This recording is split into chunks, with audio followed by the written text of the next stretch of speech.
교회가 교회답게 성장하고 성도가 성도답게 성숙하려면 예수님께서, 우리 주님께서 교회를 만드셨던 본질 근본을 기억해야 됩니다.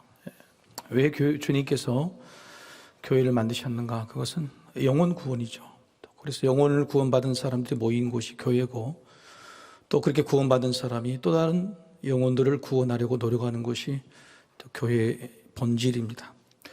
우리 교회도 교회답게 되고자, 또 성도답게 되고자 노력을 하고 있습니다. 영혼 구원하는 사역인데 그 중에 대표적인 것이 바로 알파 코스죠. 알파 코스를 거의 20년 가까이 하고 있습니다. 그런데 알파 코스를 하면 할수록 저에게는 커지는 고민이 하나 있습니다. 2달간의 알파 코스가 끝나면 대부분의 게스트분들이 고맙다, 감사하다, 그리고 교회에 관한 생각이 좀 바뀌었다, 이런 말씀을 많이 하시죠. 하지만 교회에 등록하시고 예수를 믿겠다고 하시는 분들보다 다시 세상으로 돌아가시는 분들이 훨씬 더 많다는 것이 저의 고민이죠. 섬김이 부족한 점이 있었는가? 그래도 최선을 다했는데 결과가 아쉬워서 늘 고민스러운 것입니다. 왜 좋았다고 하시고는 예수를 믿기까지는 되지 않을까? 그분들의 마음을 막고 서 있는 것이 뭘까? 마지막 문을 열지 못하고 다시 되돌아가게 하는 것이 뭘까? 저희 고민이란 말입니다. 우리 교회의 고민만이 아닙니다. 기독교 역사, 교회가 생긴 이래로 이런 고민은 지속되어 왔습니다. 교회 성도들이 붙들고 있는 두 가지 명제가 있죠. 하나님은 사랑의 아버지다. 하나님은 사랑의 아버지다. 그리고 주님은 용서의 주님이시다. 예수님은 용서의 주님이시다고 하는 이 두 가지가 양대 산맥으로 붙들고 있죠. 하나님의 사랑, 예수님의 용서, 세상에 있습니까? 조건 없이 다 품어주는, 누가 되었든지 다 품어주는 하나님 아버지의 사랑이 세상에 있느냐?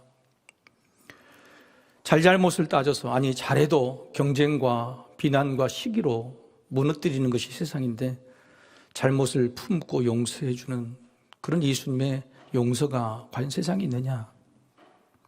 아무리 씻고 찾아봐도 세상에는 없어요. 그런데 세상에 없는 그 귀한 그 보물들을 왜 사람들이 가져가려고 하지 않을까? 우리나라 기독교인들의 숫자를 작년도 통계를 통해서 보니까 17%입니다. 17%. 40% 가까이 육박할 때가 있었는데 한국 교회 개신교 숫자가 이렇게 많이 줄어들었죠. 17% 안에도 이단들을 포함하면 한국 사람 10명 중에 1명 정도가 교회를 다니는 거죠. 세계 선교 2위 국가다. 지나가는 마을마다 다 교회가 있고 교회 천지다고 말하는 것인데도 불구하고 그 내실을 살펴보니 10명 중에 1명만 믿고 있는 것입니다. 더 놀라운 사실은 세계 인구 75억 중에서 기독교 인구가 얼마냐 그랬더니 31%예요. 이 기독교 인구가 세계가 훨씬 더 많이 믿고 있는 거예요. 10명 중에 3명이라고 하는 겁니다. 이게 우리나라 빛 좋은 개살구 현실인 거예요. 수많이 기독교 십자가 보이고 교회가 많이 있어도 10명 중에 1명 정도 믿고 있는 것이죠. 이런 사실들은 2000년 전에 예수님이 이 땅에 오실 때에도 마찬가지 똑같은 고민이었습니다. 예수님이 하나님의 사랑, 예수님의 놀라운 용서를 이 땅에 가지고 오셨지만 사람들은 그것을 직접 눈으로 보고 귀로 확인했지만 우리보다 낫잖아요. 그때는 직접 보고 직접 경험했기 때문에. 그런데 무엇 때문인지 삐죽거리고 눈치만 보는 사람들이 참 많았습니다. 물론 많은 우리가 예수님을 따랐다고 성경에 기록되어 있지만 기록되지 않는 곳에는 훨씬 더 많은 사람들이 예수님 주변에서 눈치만 보고 맴돌았던 사실들을 찾아볼 수가 있는 거죠. 지난 몇 주간의 설교는 예수님을 따르고 쫓았던 사람들에 대한 이야기입니다. 그러나 그렇지 않은 사람도 있었다는, 오히려 많았다는 사실을 오늘 나눠보고 싶은 거죠. 예수님 앞에 나오기 위해서는요, 반드시 해야 하는 그것이 어렵기 때문에 그렇습니다. 세례요한이 분명히 알려주죠. 세리안이 회개를 선포하니 사람들이 많이 몰려들었습니다. 세리를 받기 위해서, 복을 받기 위해서, 은혜를 받기 위해서 몰려들었죠. 그런데 세리관이 스톱하고 막아섭니다. 그만. 세리를 받으러 오는 것 좋고 복을 받는 것도 좋고 은혜를 얻는 것도 중요한데 그 전에 해야 될 일이 있다. 그게 뭐냐? 회개하라, 자복하라, 죄를 인정하라, 죄인임을 고백하라고 하는 것이죠. 근데 그게 그들에게 걸림돌이었던 것이죠. 세리는 받고 싶고 은혜는 받고 싶고 몸도 낫고 싶고 복을 받고 싶지만은 바로 그 벽을 넘어가지 못하는 겁니다. 내가 왜 죄인이냐는 거예요. 내가 왜 죄를 고백해야 된다는 거예요. 그걸 넘어가지 못하고 다시 돌아가 버리는 거예요. 막아서는 그 뭔가가 있다는 겁니다. 막아서는 그 뭔가를 먼저 벗어야 되는데 그걸 벗지 못해서 다시 세상으로 가버리는 거죠. 아니면 예수님 주위에, 교회 주위로 맴맴 붙잡아 돌기만 하는 것입니다. 오늘 본문의 이야기 속에는 바로 뭔가 막아서는 이것을 벗어버리는 사람과 벗지 못한 사람이 있습니다. 비교되어 등장을 해요. 바리새인으로 서기관이 된 사람이, 바리새인이라는 것은 당시의 지식인들이죠. 리더 그룹들입니다. 유명한 학자들이요, 관리들이. 근데 이 바리새인이라는 사람들이 서기관, 지위를 얻게 된 공무원, 고위직 공무원이 된 겁니다. 그리고 유대인이라는 혈통, 이스라엘은 유대인 혈통에는 인정을 받지 못해요. 유대인이라는 혈통으로서 세무 공무원이 된 사람이 있었어요. 이들의 외모는요, 엄청나게 아름다운 옷을 입고 있었어요. 바리새인들이 입는 치장 같은 옷이 있었고요. 세무 공무원들도 드러나는 옷이 있었습니다. 이 사람들은 공적으로 드러나는 관리 공무원이기 때문에 그렇습니다. 그런데 예수님은 바로 이들이 입고 있는 옷을 그냥 옷이라고 말하지 않고 체면이라고 말합니다. 체면이다. 체면이란 말이 뭘까? 국어사전에 찾아보니까 남을 대하기에 떳떳한 도리나 얼굴입니다. 좋은 말이죠. 내가 남을 대할 때 떳떳한 도리, 행동, 그리고 내 얼굴이 떳떳하다, 얼굴이 떳떳하다, 이게 체면이란 좋은 말이에요. 그런데 얼굴값을 하는 좋은 체면이라는 말이 원래 근본 뜻인데 우리는 체면을 어떤 의미로 쓰죠? 좋은 의미로 씁니까? 아니면 조금 나쁜 의미로 씁니까? 그 좋지 않은 나쁜 의미로 쓸 때가 많죠. 우리 좋은 의미의 체면을요, 남의 눈치나 보는, 남의 눈치 때문에 어쩔 수 없이 해야 되는 그런 체면이라는 의미로 사용할 때가 많다고 하는 겁니다. 바로 그 체면이라는 것이 감행이 되고 있는 거예요. 체면이 좋은 체면인데 그것이 나쁜 체면일 때 그것은 우리가 벗어야 될, 아니면 쓰고 있지도 모르는 그런 가면이라고 하는 겁니다. 오늘 본문은 바로 이 체면이라는 가면을 벗은 사람과 체면이라는 가면을 벗지 못한 사람의 이야기입니다.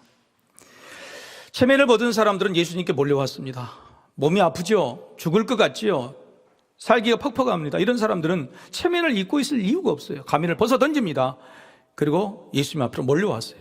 이 사람들은 체면을 벗어 던진 사람, 이 사람들은 다 구원을 받고 은혜를 입고 예수를 믿게 되었어요. 그런데 반면에 체면을 벗지 못한 사람들, 그 사람들이 오늘 본문에 등장하는, 체면을 벗지 못한 사람, 나쁜 체면을 쓰고 있는 사람도 두 가지인데요, 그 두 가지가 바로 이것입니다. 하나는 잘난 체면과 못난 체면이에요. 잘난 체면과 못난 체면. 잘났다고 생각해서 지키려는 체면은 잘난 체면이고, 못났다고 여기도, 자신이 못났다고 여기도 이걸 지켜보려고 하는, 들키지 않으려고 하는 못난 체면이 있다고 하는 겁니다. 잘난 체면의 사람은 대부분 바리새인, 오늘 본문에 등장하는 서기관 같은 사람들을 이야기해요. 그들은 지식과 지위가 있었습니다. 수많은 전통과 관습, 하나님의 말씀을 꿰뚫어 아는 사람이었어요. 자, 그렇다면 알 수 있죠. 예수님이 어떤 분인가, 어떤 말씀을 하시는가. 듣기만 들어도요, 예수님이 엄청난 지식과 지혜를 가지고 있는 사람이라는 걸 알 수 있어요. 그분의 삶과 행동만 봐도 저분이 남다른 사람이구나 알 수 있습니다. 그리고 무엇보다도 한 가지 예를 든다면 귀신을 쫓아냅니다. 귀신 들리는 사람을 쫓아내요. 여러분 지금 이 시대도 귀신 들리는 사람을 쫓아낸다면 엄청난 추앙이나 존경을 받을 수 있을 겁니다. 예수님은 그게 너무 자주 있는 일이었어요. 귀신을 쫓아냈다는 것은 영적인 권위, 영적인 능력이 있다는 거예요. 바리새인들이 이걸 몰랐겠어요? 알았죠. 그런데 그걸 인정할 수 없는 겁니다. 그런 예수님을 따르지 않고 예수님 주변에서 맴맴 돌기만 하고 있는 거죠. 여러분 혹시 성경책에서 바리새인 같은 지도자나 지식인들이 회개하고 예수님을 믿고 따랐다는 기록을 보신 적이 있습니까? 보셨습니까? 보셨으면 저에게 좀 알려주세요. 물론 두 사람 정도 등장합니다. 니고데모와 또 아리마대 요셉 정도 등장하죠. 그러나 대부분, 아니 거의 대부분의 바리새인 같은 지식인들은 자기들의 잘난 체면을 벗지 못하고 예수님을 믿었다는 기록이 거의 없는 것이죠. 오늘 이 본문에 등장하는 바리새인도 마찬가지예요. 예수님께서요, 세무공무원인 세리, 레위입니다. 레위. 나중에 레위가요, 예수님을 믿고 나서 제자가 되고, 그래서 이름을 뭘로 바꾸냐면 마태가 돼요. 그래서 여러분의 성경 복음서의 제일 첫 번째 마태복음을 기록한 사람이 오늘 바로 이 세리, 원래 레위였습니다. 예수님이 세관에 가서 이 레위를 찾아 만나시죠. 그리고 마태의 집에 가서 식사를 하시는데 거기를 졸졸 따라온 사람도 있었어요. 그게 누구냐면 바리새인들이. 여러분들이 바리새인들이 따라와가지고요, 무슨 일을 했냐면, 여러분 집이, 마태의 집이 얼마나 컸겠습니까? 잔치가 열렸으니. 근데 그 안에서 무슨 일이 있는가 밖에서 빼꼼빼꼼 쳐다보고 있는 거예요. 얼마나 궁금했으면, 얼마나 관심을 두었으면. 그러면서 들어가지도 못하는 거예요. 가만히 보니까 뭐라고 있냐면 죄인들과 세리들과 예수님과 제자들이 식사를 하고 있는 거거든요. 근데 그걸 꼬투리를 잡고 예수님께 따지고 있는 그런 상황이 오늘 본문인 겁니다. 자, 여러분, 이 바리새인들이 누구에게 관심이 있는 겁니까? 예수님께 관심이 있는 겁니까? 마태에게 관심이 있는 겁니까? 그렇죠. 예수님께 관심이 있는 거잖아요. 마태하고는 전혀 관심이 없었습니다.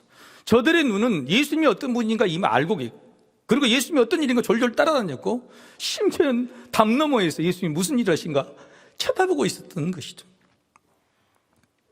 그럼에도 불구하고 예수님의 앞에까지는 갔으나 예수님의 뒤를 따르지는 못했던 것이죠. 그 이유가 체면을 벗지 못해서, 정확히는 잘난 체면이라는 가면을 벗지 못해서였습니다. 우리에게도 체면이 있습니다. 그리고 체면을 지키려고 합니다.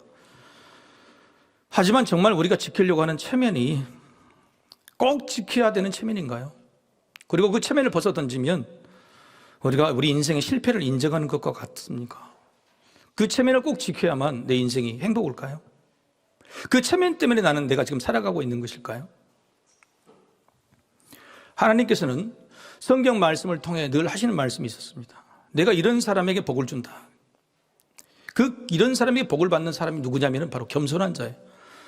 겸손한 자를 구원하시고 겸손한 자에게 은혜를 베푸신다고 하셨어요. 근데 재밌는 것은요, 겸손해서 복을 받으려고 왔는데 복이 잘 안 와요. 그 다음에 겸손 옆에 뭐가 붙어 있냐면 체면이라는 게 붙어 있어서 그렇습니다. 대표적인 사람이 이 니고데모라는 사람이에요. 니고데모는 최고의 지식인이요, 바리새인이었어요. 존경받는 학자였고 석학이었습니다. 그런데 예수님의 공생의 초기예요. 그러니까 예수님이 공생의 사역을 하시기 제일 첫 시간에 제일 먼저 찾아온 사람이 누구냐? 바로 이 니고데모였어요. 여러분, 석학이 30살의 청년 앞에 머리를 조아리고 영생의 비결을 물었던 사람이에요. 자, 여러분, 니고데모가 겸손합니까? 겸손하지 않습니까? 대답들 좀 해보세요. 겸손하지요? 굉장히 겸손했어요. 그런데 니고데모는 언제 찾아왔습니까? 낮에 찾아왔습니까? 밤에 찾아왔습니까? 밤에 찾아왔어요. 니고데모는 겸손했지만 그 겸손에 뭐가 붙어 있었던 거예요? 체면이 붙어 있었어요. 그래서 니고데모는 예수님을 바로 믿었습니까? 못 믿었습니까? 못 믿었어요. 공생의 초기에 예수를 따랐다면, 예수님이 말씀처럼 해가 떠 있을 때에, 빛이 있을 때에 나를 믿으면 복된 자라고 하신 그 복들을 니고데모는 받아들이지 못하고 예수님이 십자가에 돌아가신 3년 후에, 돌아가신 다음에나 겨우 믿어보려고 나왔던 거예요. 그때 약함이 낭만이 했던 거예요. 니고데모에게 있었던 3년은 사라져버렸어요. 예수님께 직접 만나고 말씀을 듣고 복을 받을 수 있는 기회가 주어지지 않았다는 거예요. 겸손한 자가 복을 받는다고 하나님이 약속했지만 왜 겸손해도 복을 받지 못하는가? 겸손에 체면이 붙어 있기 때문에 그렇습니다. 여러분, 겸손하십니까? 대답 안 하시는 거 보니까 겸손하시네. 여러분, 겸손해도 왜 내가 복을 못 받을까? 내가 교만하지 않고 잘나지 않는데 왜 복을 못 받을까? 인생을 체면으로 산 거예요. 그건 겸손 옆에 체면 차리려고 산 거예요. 겸손 옆에 체면이 붙어 있으면요, 복이 미뤄지는 겁니다. 은혜가 미뤄지는 거예요. 그게 바로 니고데모가 보여주고 있는 것이죠. 특히 이런 겸손은 못난 체면과 붙어 있는 것이 아니라 잘난 체면과 붙어 있습니다. 예를 하나 들어볼까요? 친한 친구 같은데 친하지가 않아. 그런 분이 있어요, 없어요? 오랫동안 만나서 친구 같은데 친한 건지 아닌지 잘 모르겠단 말이에요. 왜 그럴까요? 교회 안에 그런 분이 너무너무 많습니다. 20년, 30년, 40년 같이 믿고 같이 해도 친해요. 엄청 친한데 친하지가 않아. 교회 오는데 엄청 겸손해 보여. 엄청 겸손해 보이는데 뭔가 겸손하지 않은 것 같아. 겸손하면 다 터놓고 허물도 나눠야 되는데 이게 없기 때문에 그래요. 겸손하게 보이지만은 겸손이라는 것을 방어막 삼아서 남들이 들어오지 못하게 만드는 그 잘난 체면이라는 게 갖고 있기 때문에 그래요. 이게 우리의 복을 막는 거예요. 이게 복을 막는 거라는 거예요. 사람들에게뿐만 아니라 하나님, 예수님을 믿는 믿음에도 그럴 수가 있어요. 믿는다는 것은 체면 따위는 다 내려놓는 것인데, 세례요한의 말처럼 스톱, 내려놓고 와, 체면 내려놓고 와, 고백하고 와, 그래야 되는데 체면을 따지며 믿고 있다면, 그리고 적당한 거리를 두려고 한다면 그 잘난 체면이 붙어있는 믿음으로 우리는 과연 어떤 능력이, 어떤 은혜를 받을 수 있겠습니까? 예배라는 것은 하나님을 만나는 거예요. 근데 만나는 게 기쁘지도 않아. 대면대면해. 하나님을 만나러 와서 은혜 받고 복음 구하지만은 만날 때마다 앞뒤로 주무시는. 여러분, 이게 뭘까? 기도를 했는데 내가 눈물로 기도할 때가 없어. 내 안에 있는 진심의 죄를 고백하고 아픔을 고백하고 내려놓는 게 없단 말이에요. 하나님을 만나고 하나님께 기도하는 것은 겸손한 일이지만 그 겸손에 뭔가가 붙어 있어서 그게 겸손 같지가 않은 거예요. 찬양을 할 때 손이 올라가지 않아요. 박수도 쳐지지 않아. 하나님의 마음에 합한 다윗은요, 옷이 벗겨질 정도로 춤을 추고 하나님을 찬양했는데 나는 10년, 20년이 돼도 박수마저도 손마저도 올라가지가 않아. 그게 겸손한 믿음일까요? 겸손에게 붙어있는 체면이라는 게 있지 않는가?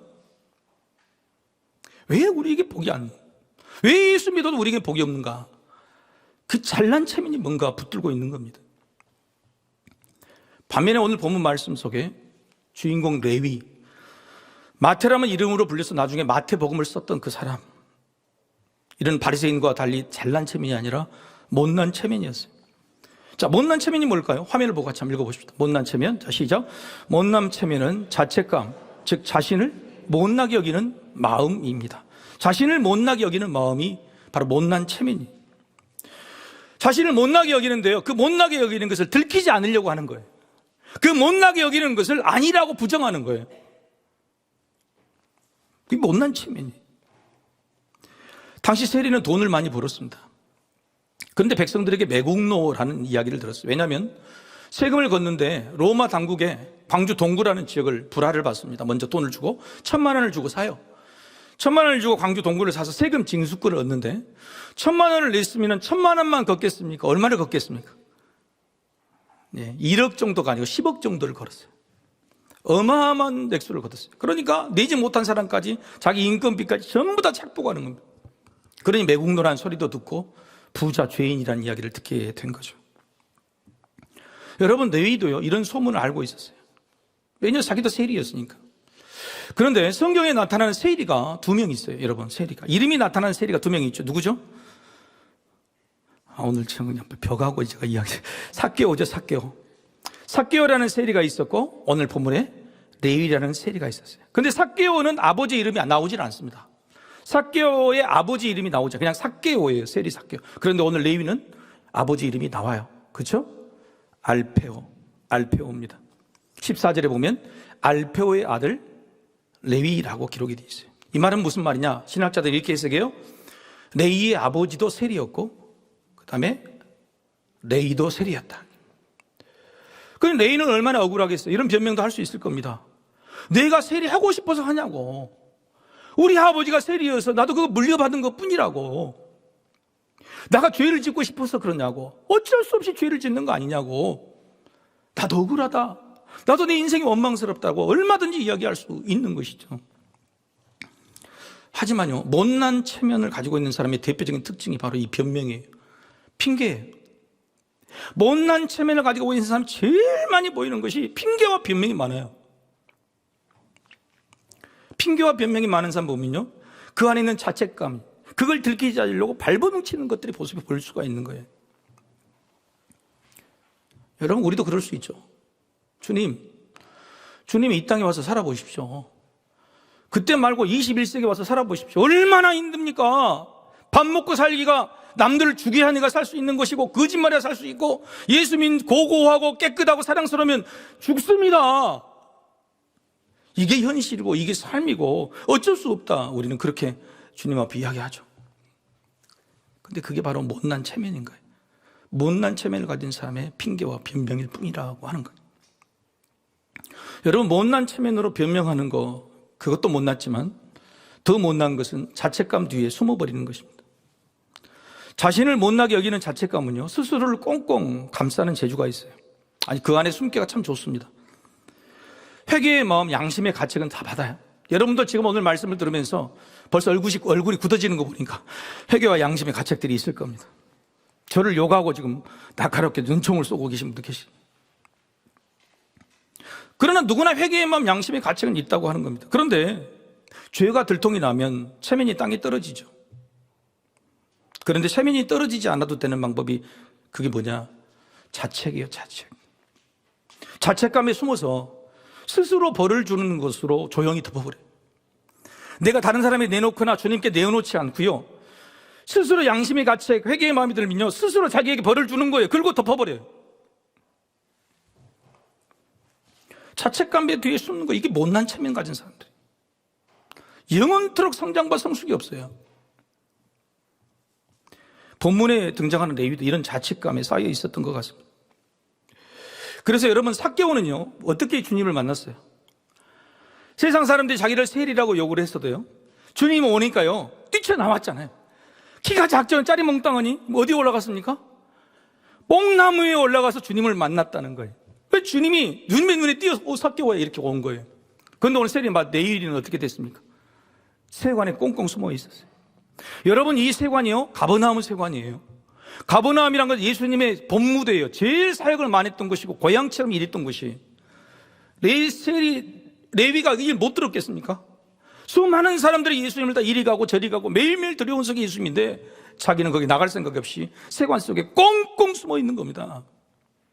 그래서 예수님이 세관으로 찾아보셨어요. 거의 그 레위, 세리 레위 나와, 이렇게 부르신 거예요. 여러분, 그렇게 레위가 불러갈 때 마음이 어떻겠어요? 자기 못난 자책감에 그 체면을 지키기 위해서 버티고 있던 레위가, 그러나 내 마음속에 괴로움, 불행, 그 억울함들이 가득 차있던 레위가 주님이 자기 이름을 부르며 나를 따라오라는 말씀에 꽉 터져버린 거예요. 그 말씀 한마디에 터지고, 예, 제가 나가겠습니다. 못난 체면은 자기 자신이 벗기가 쉽지 않아요. 잘난 체면보다 더 벗기 어렵습니다. 염치가 없고 눈치가 무섭기 때문에 그렇습니다. 그래서 누군가 꺼내줘야 돼요. 누군가 벗게 해줘야 돼요. 예수님이 바로 그 일을 하신 거예요. 레위도 그러고 싶었을 겁니다. 주님이 바로 그 일을 해주신 거예요. 그래서 주님은 구세주이시죠. 구세주. 세상의 죄에서 구원해 주신 주님, 레위에게는 예수님이 바로 그런 분이셨어요. 그러나 레위는 이렇게 해석할 수 있을 겁니다. 구세주, 세관에서 나를 구원해 주신 주님. 이렇게. 여러분, 조금 세금 납부처리죠.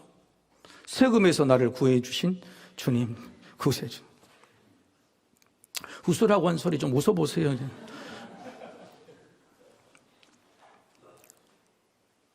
주님은 우리를 세상에서만 구해 주신 분이 아니에요. 세관이에요. 우리가 일하고 있는 그곳, 감옥 같은 직장, 힘들어하는 그 일터, 그 속에 숨어야만 내가 벌어먹고 살 수 있는 곳, 그 세관 같은 곳에서 우리를 구원해 주신 주님이에요. 세금에서 구원해 주신 주님이요, 물질이 없으면 죽어요. 물질 때문에 물질에 매여 살아요. 돈에 매여 삽니다. 그런데 그 물질에서, 돈에서 나를 구원해 주신 주님이, 그게 구세주예요. 여러분, 오늘 무슨 일이 있었는지 아세요? 예수님이요, 레위에게 따라갑니다. 여러분, 예수님이 나를 따르라 그러면 제자들은 대부분 어디로 따라갔어요?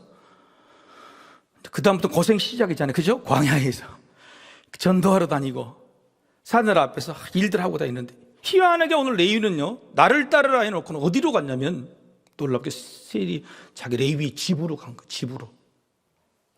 나를 따르라 해놓고는 레위 마태 집으로 데리고 가셨다? 왜 그랬을까요? 여러분, 세리 레위의 진짜 지옥 같은 힘든 어린은 갇혀버린, 벗지 못한 것이 뭐냐면 가정이었어요. 가족이었어요. 아마 자식들하고 큰 불화가 있었을 겁니다. 아버지로부터 아들로부터 그 다음에 손자까지 그 세리라는 직업을 해야 되니, 아빠 나는 못하겠어요. 나는 할 수 없어요. 할아버지 아버지대로 끝내세요. 저는 안 합니다. 그렇게 요거 넘고 살기 싫어요. 아빠가 부끄러워요. 내 친구들이 아빠를 욕해요. 손가락질해요.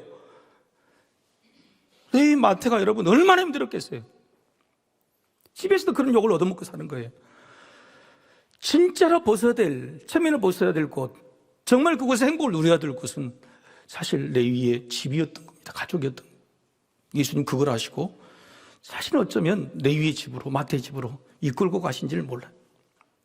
정말로 구원받아야 될 것이 여러분 가족이에요. 사랑하는 성도 여러분, 집에서 여러분의 나쁜 체면 벗어버리기를 소망합니다.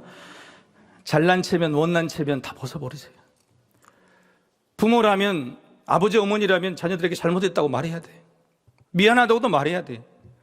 그 체면이 뭐 얼량한 체면이 얼마나 된다고 자식들 앞에 그 못난 체면 세우려고, 잘나지도 않는 잘난 체면 세우려고. 그게 지옥인 거예요.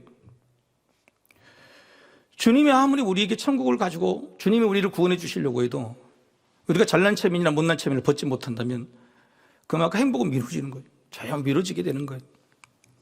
오늘 세리 마태 레위는 바로 자기 집에까지 바로 그 구원을 받게 된 겁니다. 그래 더 놀라운 사실이 있어요. 저는 이 말씀을 읽고 깜짝 놀랐어요. 자, 우리 15절 말씀 같이 한번 읽어보겠습니다. 15절 말씀. 자, 시작. 그의 집에 앉아 잡수실 때에 많은 세리와 죄인들이 예수와 그의 제자들과 함께 앉았으니 이는 그러한 사람들이 많이 있어서 예수를 따름이라. 어떤 사람이 많다고요? 그러한 사람이, 어떤 사람? 그러한 사람. 레위, 세리, 마태 같은 세리들이 많았다는 거예요. 이게 무슨 말이에요? 나쁜 체면, 아니 못난 체면에 있어서 자책감에 갇히고 숨어있던 사람들이, 그랬던 세리들이 너무너무 많았다는 거예요. 근데 세리 레위가 그 못난 체면을 벗어던지자마자 수많은 다른 세리들이 나도 그랬다고, 나도 그러고 싶었는데 못했는데 나도 그랬다고, 그리고 바로 마태의 집으로 몰려들기 시작한 겁니다. 여러분, 우리가 못난 체면을 벗어버리지 못한 것은요, 나만 그런 것 같아서 그래요. 나만 실패자 같고, 나만 죄를 진 것 같고, 나만 아픈 것 같고, 나만 못는 것 같아. 그래서 그걸 벗어버리지 못해요. 그런데요, 주위를 돌려보십시오. 우리 옆 사람 보십시오. 체면이라는 가면을 쓴 사람 대부분이에요. 다도 그래요. 오늘 예수님이 그 이야기를 하고 있는 겁니다. 그런 사람이 많다고요. 니뿐만 아니라 다 그렇다고요. 목사인 나도 그렇다고요.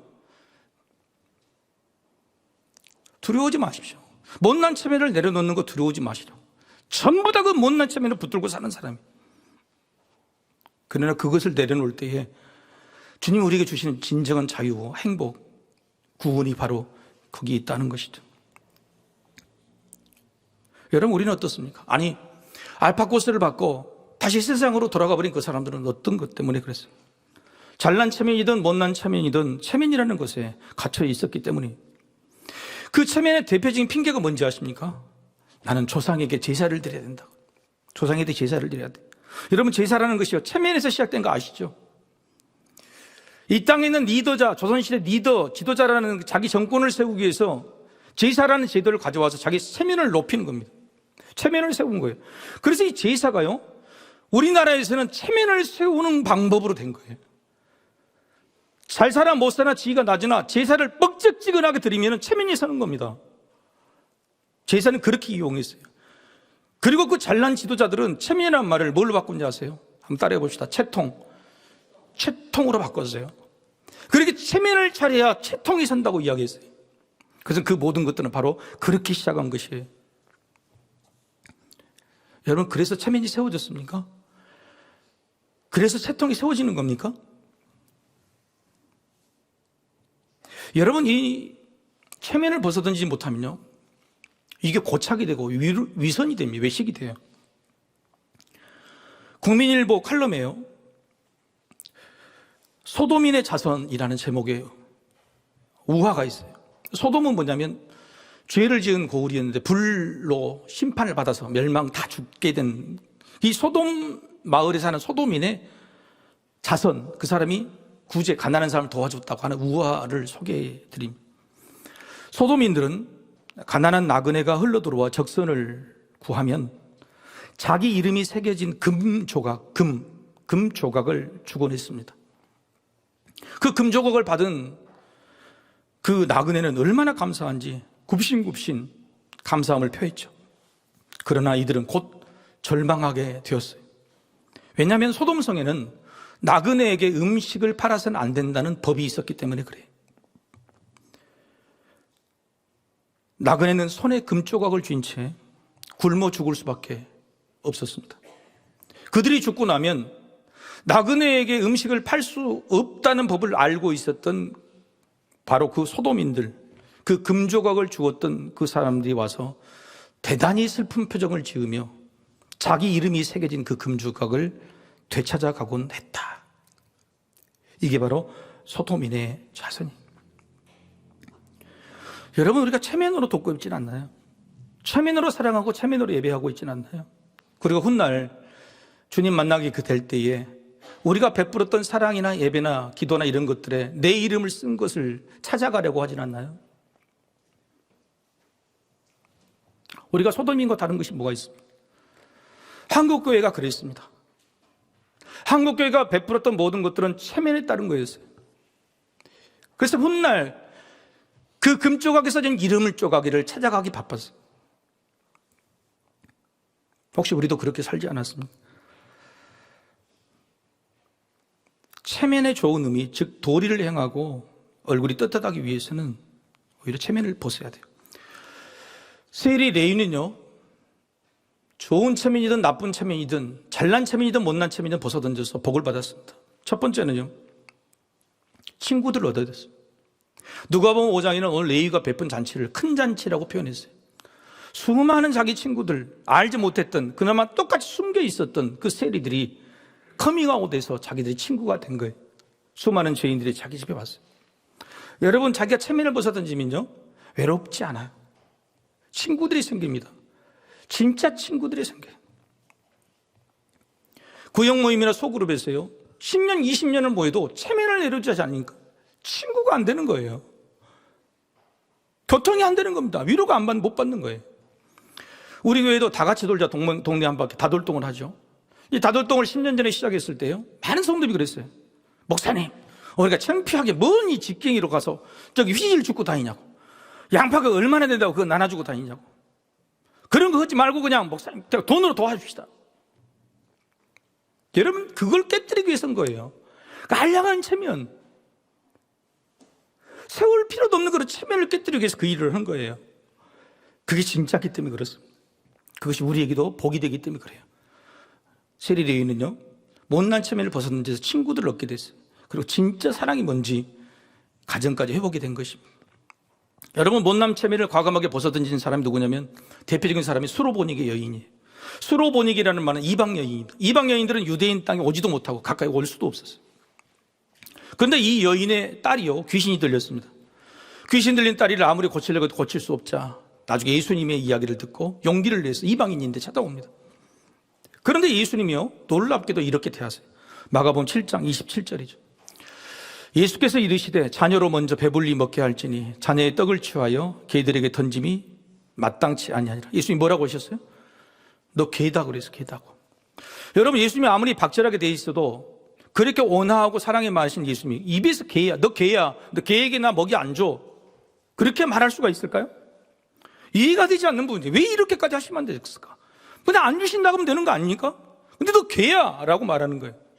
멸시죠. 그런데요, 이 예수님의 멸시에 수로보니 여인이 이렇게 말합니다. 마가복음 7장 28절이죠. 한번 같이 한번 여러분 읽어보십시다. 여자가 대답하여 이르되 주여 올소이다마는 상 아래 개들도 아이들이 먹던 부스러기를 먹나이다. 맞습니다. 저 개입니다. 그러나 개들도 부스러기라도 먹을 자격이 있지 않습니까? 여러분, 이 여인은요 다 벗어 던진 거예요. 주님이 이 여인을 개라고 하는 것을 시험해 보시려고 하는 겁니다. 이 여인이 벗어 던졌는지, 모든 것을 내려놓았는지, 체면마저도 다 차리지 않는지를 확인해 보시고, 아니요, 그보다도 더 중요한 목적이 있냐면요, 이 수로보니 여인에게 이렇게 큰 욕을 하셨던 것은 바로 이전에 사건이 있었어요. 예수님과 바리새인 간의 논쟁이 있었어요. 바리새인의 위선과 외식의 논쟁, 그 논쟁 이후에 제자들이 그걸 본 겁니다. 그래서 수로보니 여인이 왔을 때 예수님이 이미 아셨어요. 저희는 모든 것을 벗어던진 사람이에요. 잘난 척이든지 못난 척이 다 벗어던진 사람이에요. 그래서 더 사람들이 보기에 멸시를 주고 수모를 주는 겁니다. 그럼에도 불구하고 체면을 벗어던진 그 모습과 방금 전에 위선 덩어리, 체면으로 똘똘 뭉친 그 바리새인들을 비교하려고, 체면을 벗어던지면 어떤 복을 받게 되는지 그걸 보여주시려고 일부러 수로보니 여인에게 모멸감을 주셨던 거예요. 예수님 마지막에 이 여인을 칭찬하죠. 여자여, 내 믿음이 크도다. 내 소원대로 되리라. 할렐루야. 세일이 마태가요 두 번째 받은 복은 바로 이거예요. 복을 받았어요. 구원을 받고요, 네 소원대로 되는 복이에요. 우리의 소원이 이루어지지 않는다, 우리의 바람이 이루어지지 않는다 그러면 바로 이 수로보니 여인처럼, 레이처럼 우리의 체면을 내려놓을 필요가 있다고 하는 겁니다. 여러분, 체면을 벗어던지지 못하면요, 체면이 기준이 됩니다. 이 삶의 모든 말들이나 태도, 삶의 모습들이요 체면이 기준이 돼요. 그래서 이런 사람들이 하는 것은 모든 이게, 그걸 바로 체면치레예요. 체면치레. 내 삶이 전부 체면치레 아니에요? 누구를 찾아가고 뭘 봉사를 하고 직장에서 일을 하고 심지어 예배 드리는 것마저도 내가 체면치레로 하고 있지는 않나요? 여러분, 체면치레로 살다가 인생 후회한 사람, 대표적인 사람이 솔로몬입니다. 솔로몬은 최고의 지성과 지혜를 가지고 있었어요. 권력도 있었고 명의도 있었습니다. 부도 있었습니다. 그런데 그가 말년에 한 말이 뭐죠? 헛되고 헛되다 했어요. 솔로몬은 자기가 가진 것을 자랑하기 바빴어요. 세상 사람들에게, 이웃에 있는 다른 나라 사람들에게 자랑했어요. 왜요? 그걸 체면을 세우는 거니까, 채통을 지키는 거니까. 그런데 솔로몬의 인생의 마지막에 그게 쓸데없더라, 아무 소용없더라, 다 가지고 있어도 체면, 채통 내려주지 못해서 자기 인생이 허무하고 헛되다, 내 인생에 아무 소용이 없더라고 하는 거예요. 세상에서 덮은 사회적인 성과를 거두고 지위를 얻은 사람이요, 조기 은퇴를 하고 세상에 어렵고 힘든 곳에 봉사를 하거나 해외 선교를 나가신 분들을 많이 봐요. 근데 그분들 얼굴에는 한결같이 뭐라고 그러냐면 징적 내려놓을 것을, 징적 벗어버릴 것을, 내 인생이 이게 진짜 행복인데, 이게 진짜 자유고 이게 복인데 전부 그렇게 말씀하세요. 그런데 우리는요, 왜 가면 갈수록 체면과 채통을 벗어버리지 못하죠? 여러분, 가면 갈수록요 선사를 아름답게 꾸며요. 여러분, 그래야 안 그래요? 죽으면 죽을수록 체면과 채통을 내려야 되는데 우리 사람은 선사를 아름답게 꾸미고 자기에 있는 나머지 뭐 잘한 이런 것들을 세우고 주님 만나기 전까지 체면과 채통을 세우려고 살아요. 무슨 복과 무슨 자유와 무슨 행복이 있겠어요? 이게 안타까워. 주님은 오늘 세리마태를 통해서 우리에게 알려주세요. 수로보니 여인을 통해서 알려주세요. 잘난 체면이든 못난 체면이든 체면하는 것은 너에게 아무런 도움을 주지 않는다. 체면을 벗어던질 때 너희의 구원이 오고 복이 임하고 네 삶의 진정한 자유와 기쁨을 누릴 수 있다, 말씀하세요. 사랑하는 성도 여러분, 체면을 벗어던지고 주님 앞 진정한 모습으로 다가설 때에 주께서 여러분이 주시고자 하는 놀라운 복들을 받아 누리시기를 주님의 이름으로 축복합니다. 다 같이 일어나서 찬양하겠습니다.